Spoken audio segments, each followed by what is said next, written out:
Hi everyone, and welcome to this video about how to drive safely in the snow. So the first tip I'm going to give you, apart from stopping for pedestrians or crossing like that car should have, is make sure you clear your car very well of snow and ice before you start your journey.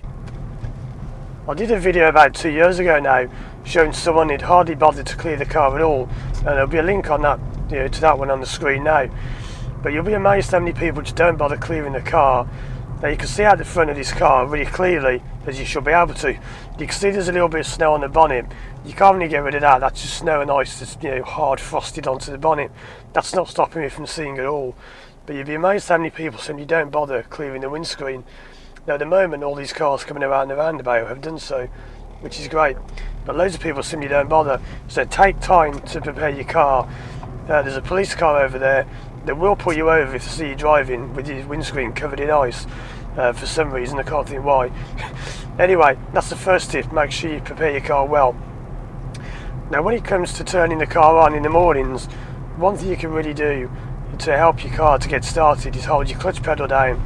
If you hold your clutch pedal down before turning the key or pressing the button, it really helps your engine because it reduces the load on the battery, so it makes it easier for your car to get started.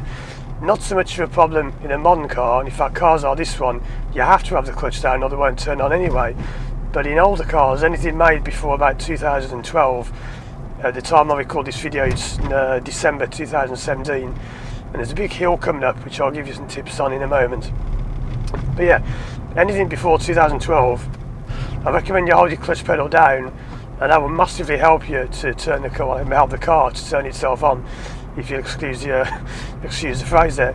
So this hill I'm getting up is not too bad at all. It's actually not very icy. But if this was really, really bad, I wouldn't be going anywhere near as fast.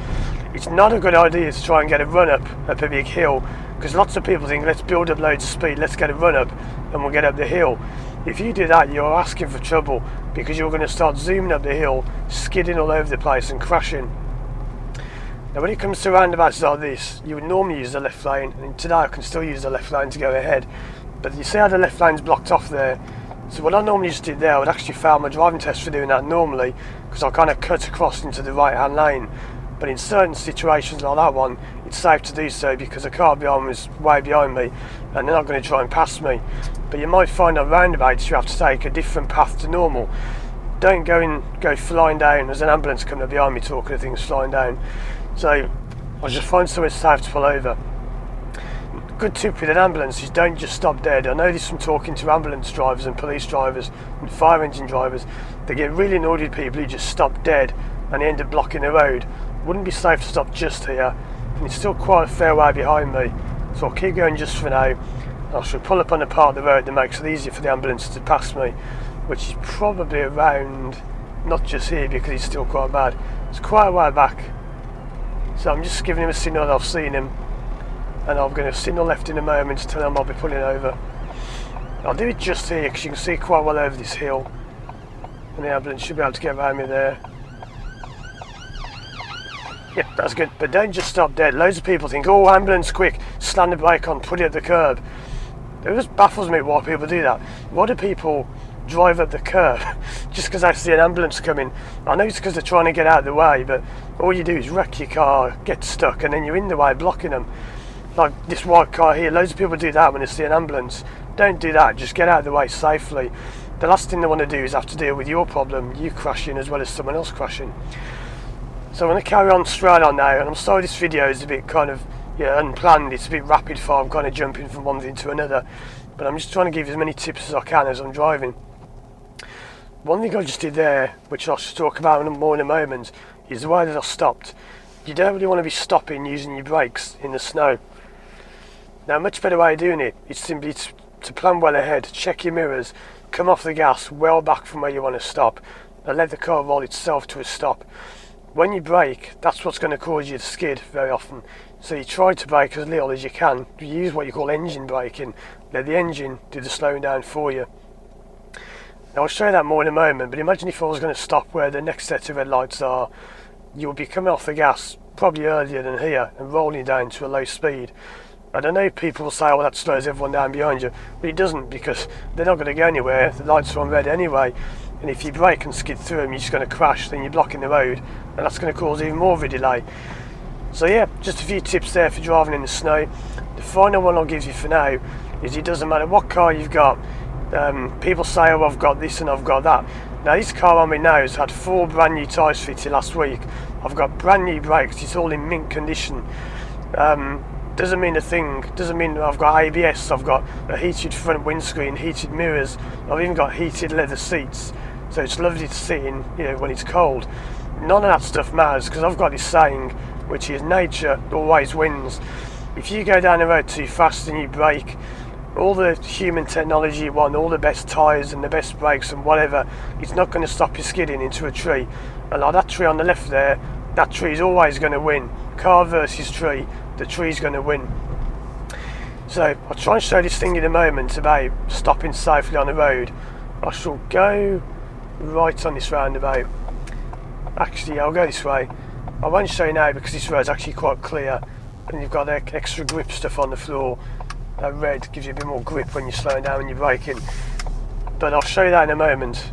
Okay, these roads are not too bad at all because these are main roads, they've been gritted, they're quite clear, they're just kind of wet more than anything.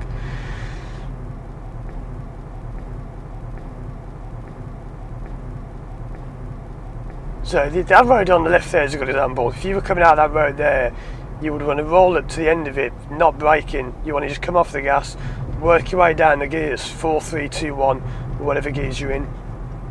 That's how you would slow down. I'll try and show you the end of this road again. This road's not too bad, but I did do some earlier on. I might put those clips at the end of this video, I don't know.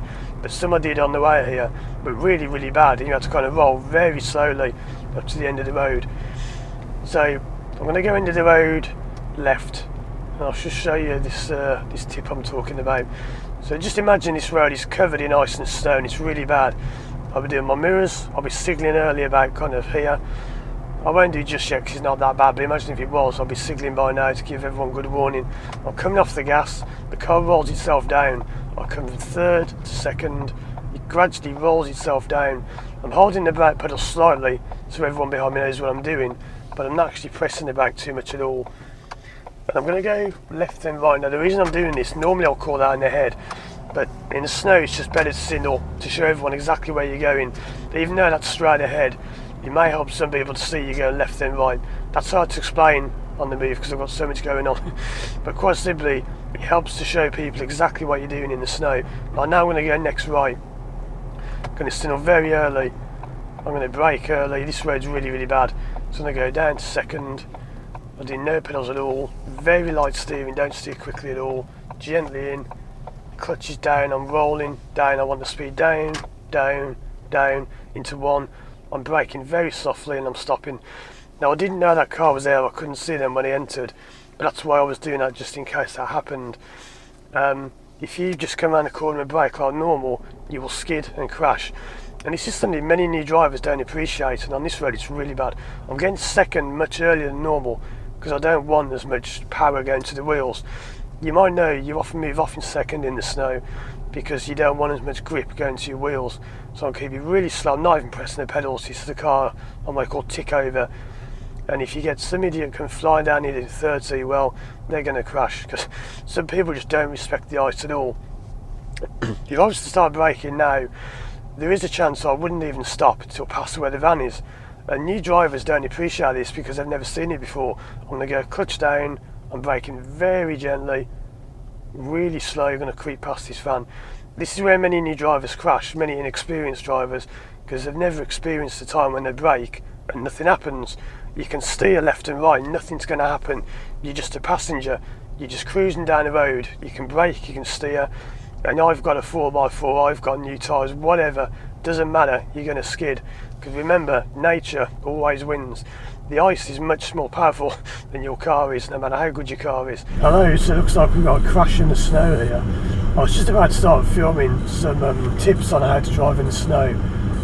And it looks like this silver car's gone into the blue one, I think, unless they just parked to pick somebody up.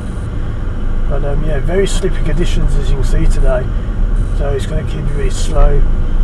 Just trying to get around these. Yeah, I think they've crashed.